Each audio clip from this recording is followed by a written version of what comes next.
So hello guys, আমি চলে এসেছি আবার তোমাদের জন্য। কি যেন বলতাম, তোমাদের জন্য একটা ভালো খারাপ খবর নিয়ে। তো আমাদের পরীক্ষাটা ক্যান্সেল হয়ে গেছে। আজকে আমাদের অঙ্ক পরীক্ষা ছিল, তো কিন্তু পরীক্ষাটা ক্যান্সেল হয়ে গেছে। কিন্তু আমার মনে হচ্ছে পরীক্ষাটা ক্যান্সেল হয়েছে। পরীক্ষাটা আসলে আমাদের সাথে প্র্যাঙ্ক করা হচ্ছে। ভাবছে যে আমরা কিছু বুঝি না, কিন্তু ওটা প্র্যাঙ্কই হচ্ছে। মানে অঙ্ক পরীক্ষা কি করে ক্যান্সেল করলো? অঙ্ক পরীক্ষা আমি 2 দিন ধরে পড়তে গেলাম, 9:30টায় পড়তে গিয়ে আমি 1টার সময় বাড়ি এসেছি, তারপরে বলছে পরীক্ষাটা হবে না। এটার কোনো মানে হয় না।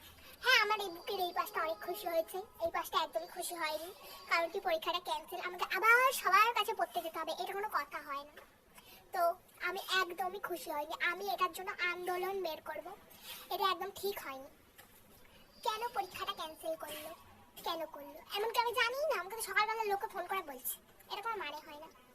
তো যাই হোক, টাটা বাই বাই। আমার তুমি কিছু বলতে চাও? কোনো গান করতে? না, আমি একটা গান কর। না, আমি গান করব না। আমি একটা গান আমি গান পারি না, আমি কোনো গান পারি না, তাই আমি একটা গান শিখবো, তারপরে গান করবো।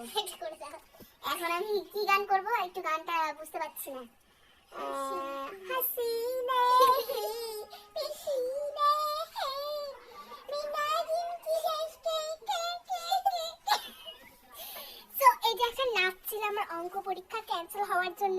তোমাদের কাছ থেকে আমি মানুষের রিভিউ নিয়ে নিলাম। তোমরা আর কিছু বলতে পারবে না আমাকে।